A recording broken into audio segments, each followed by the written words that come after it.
maoni. It's no longer law, it's God's grace. It's the grace of the Lord. Dili ang balaod kundi ang grasya sa Dios. Kay bugat daw ang balaod apan gaan ang grasya. 3 in favor for me.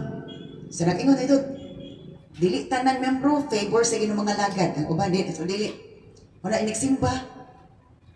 Salamat po ang tanan mo uban gid simbahan nga naay kalipay uban sa uban na pugos lang. Ngano man kining bersikulohan nagpadayan. Inig panahon sa Domingo. Pila ka buo. Membro sa pamilya nga naay kalipay nga moadtong simbahan o naabot simbahan na pugos lang.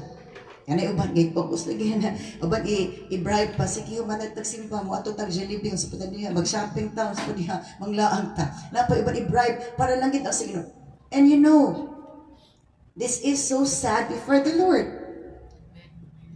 Maguwa lang ginutan-aw ato ang Ginoo nga. Pero birthday or any party na bisag dili nimo so apurahon maguna-una pa. Hello? Diba? So God is watching us. What are our priorities? Unsa gid ang atong mga priorities? And most of the people like to go to heaven. Gusto jud og langit.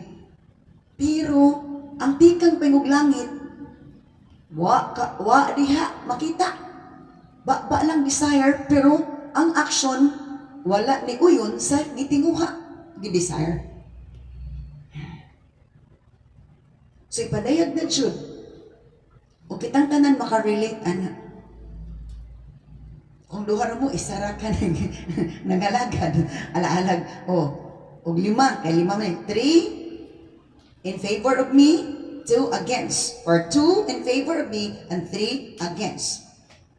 So naan nga ang kadto nakabalos ka matuuran mag-ugtas og pray, mag-ugtas og kanang kining dasig nga mong simpa na tapang mata na mo diha pagkaon na mo pagligo na pagtutbrush na mo kaya ato tag simbahan. Kabalo si Lord kinsay members sa family ang pabor sa Ginoo. Iyas Ginoo nay kasibot nay kadasig sa Ginoo. Kabalo si Lord. Every Sunday, gina-check na ni Lord, ginatanaw na ni Lord. Siya ba atong choice? No, ang Ginoo, dili na to pilion. Nga gusto taglangit. Murag, hindi lang ironic, kabaliktaran.